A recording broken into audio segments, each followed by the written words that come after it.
Hello বন্ধুরা, আমি Sharmistha me and mom চ্যানেলে তোমাদের প্রত্যেককে স্বাগত। আজকে আমরা আলোচনা করতে চাইছি মেমোরি বুস্ট আপ নিয়ে, অর্থাৎ কীভাবে আমরা একটা বাচ্চার ক্ষেত্রে তার মেমোরিকে বুস্ট আপ করতে পারি। অর্থাৎ ব্রেন ক্যাপাসিটি মেইনলি এই যে স্পেশাল নিডস বাচ্চারা, তাদের তো ব্রেন ক্যাপাসিটিটা কম থাকে। তো আর যারা মেন্টাল রিটার্ডেশন আছে, অর্থাৎ ইন্টেলেকচুয়াল ডিসেবিলিটি, যেমন আমার ছেলের ইন্টেলেকচুয়াল ডিসেবিলিটি আছে, তো সেক্ষেত্রে ওদের ব্রেনের অনেক কিছু অংশ সেগুলো ওয়ার্ক করে না। তো সেক্ষেত্রে ব্রেন বুস্টিংটা খুব জরুরি, এবং স্পেশালি তার মেমোরি ফাংশনটাকে অ্যাক্টিভ রাখাটা খুব জরুরি। তো মেমোরি ফাংশন অ্যাক্টিভ রাখতে হলে বাচ্চারা তো সবসময় এরকম বসে বসে কোনো কাজ করবে না, তারা খেলার মাধ্যমেই তাদেরকে করাতে হবে। ওই পড়াশোনার ফাঁকে বা ঘুরতে ঘুরতে বেড়াতে বেড়াতে বিভিন্ন রকম কাজ করাতে করাতে তার মধ্যেই কিছু থেরাপি করে, যেটা আমরা মায়েরা করতে পারি। মানে আমার ছেলের ক্ষেত্রে আমি করছিও এখনও। তো যেটা আমরা করতে পারি যে মেমোরির ক্ষেত্রে, একটা বাচ্চা সে তো সারাদিন সকালবেলা ঘুম থেকে উঠে থেকে তার খাওয়া দাওয়া, পড়াশোনা, বন্ধুদের সাথে কথা বলা বা খেলাধুলা, যাই হোক একটা স্পিডি একটা লাইফ সে লিড করে।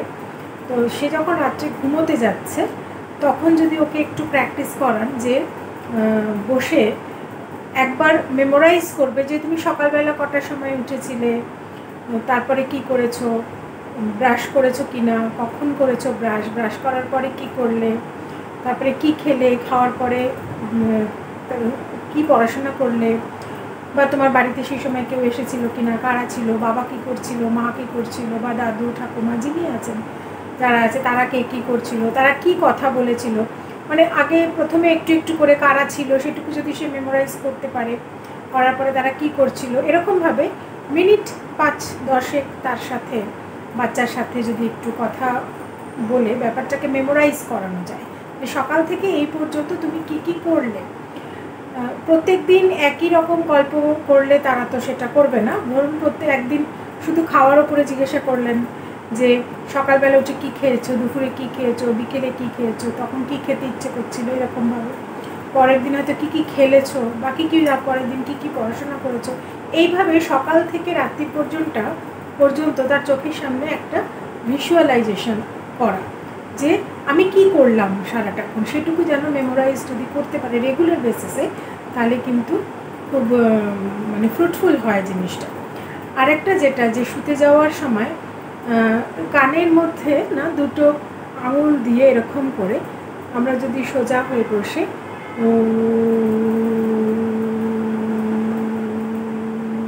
এরকম করি 3 বার কি 5 বার, এটা কিন্তু রাতে ঘুম ভালো করে, প্লাস মেমোরাইজেশনে খুব কাজ করে।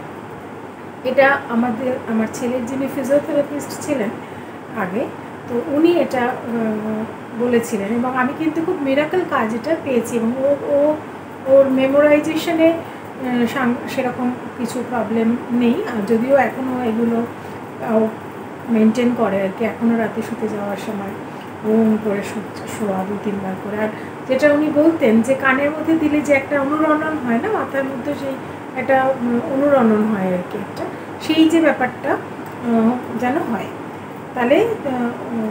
তাহলেই কার্যকরী হবে আর কি। তো যাই হোক, এটা আমরা একটা করতে পারি মেমোরাইজেশনের জন্য। এছাড়া যেটা করতে পারি সেটা হলো একটা মেমোরি গেম খেলাতে পারি। আজকে আমি ঋদ্ধিতকে বলবো, মানে ঋদ্ধিতকে বলেছি যে আমরা আজকে আমি আর তুই মেমোরি গেম খেলবো। তো জানি না কতটা দেখাতে পারবে বা খেলবে, ও ক্যামেরার সামনে একটু ভয় পেয়ে যায়। তো যাই হোক, আমরা দুজনে মেমোরি গেম খেলবো, সঙ্গে থাকুন আপনারা। আচ্ছা বুড়াই, তাহলে আজকে আমরা এখন কি খেলবো? মেমোরি গেম খেলবো, তাই তো? তো মেমোরি গেমে ফার্স্টে আমি তোমাকে কয়েকটা জিনিস দেখাচ্ছি, তুমি দেখো কি কি আছে ওর মধ্যে, ঠিক আছে? আগে ওটা দেখে নেবে, তারপর আমি কিন্তু তুলে নেব। এটা তোমাকে দিলাম স্কেল। হ্যাঁ, তুমি ঢালো এটা এখানটাতে, ঢালো আস্তে আস্তে। হ্যাঁ, এবার কি কি আছে দেখে নাও, একটা একটা করে রাখো ওটার মধ্যে। স্কেল, হ্যাঁ ঢুকিয়ে দাও আবার ওর ভেতর। স্কেল, তারপরে পিঙ্ক পেন্সিল, পিঙ্ক পেন্সিল, বেশ। রেড ক্যাপ,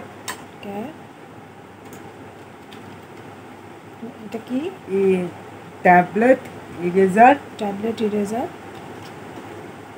তারপরে কম্পাস। কম্পাস। সব কটা দেখে নিয়েছো? এবার এটা আমি সরিয়ে নিলাম। এবার তোমাকে এটা না দেখে দেখে লিখতে হবে, ঠিক আছে?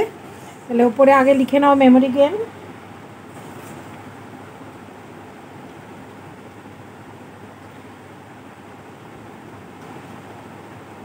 এবার তুমি যা যা দেখেছো সেটা তুমি 1 2 করে লিখবে।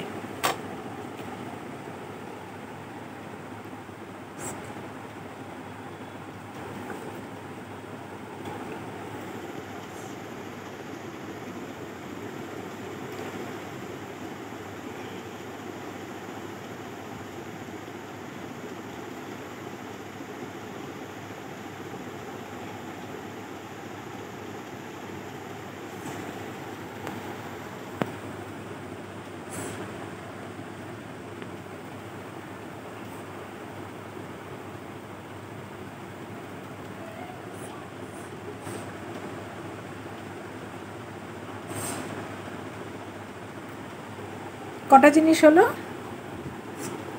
6টা। আচ্ছা, কি কি লিখলে তাহলে?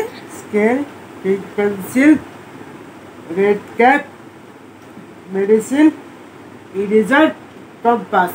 বাহ, তাহলে এরকমভাবে এটা মনে করে করে লিখলে, তাই তো? এরকম যদি আমি এবার 6-এর জায়গায় 12 খানা দিই, তখনও তোমাকে একবার দেখে নিয়ে তারপর আবার করতে হবে। এই যে মনে করে করে লিখছো, এটাই হলো মেমোরি গেম। মানে এটা দিয়ে তোমার মেমোরিটা শার্প হচ্ছে। তাহলে ভালো লাগলো এটা খেলতে? ভালো লাগলো তো? তাহলে আরও এরপরে অন্য আরও অনেক জিনিস একসাথে দেব, দিয়ে এটা তখন দেখে আবার লিখতে হবে, ঠিক আছে? Very good. আর আমরা ছোটোবেলায় না, আমাদের এরকম আমরা যখন স্পোর্টস হতো, স্পোর্টসে এরকম মেমোরি গেম হতো, তখন এরকম একটা প্লেটের মধ্যে দিত, আমরা সবাই দৌড়ে এসে ওটা দেখতাম, দেখে আবার দৌড়ে ওটা দেখে নিয়ে লিখে আবার দৌড়তে হতো। তো এরকমভাবে মেমোরি গেম হতো। তোমার মজা আসলো তো? Very good. ঋদ্ধিদের সাথে তো আমরা মেমোরি গেম খেললাম।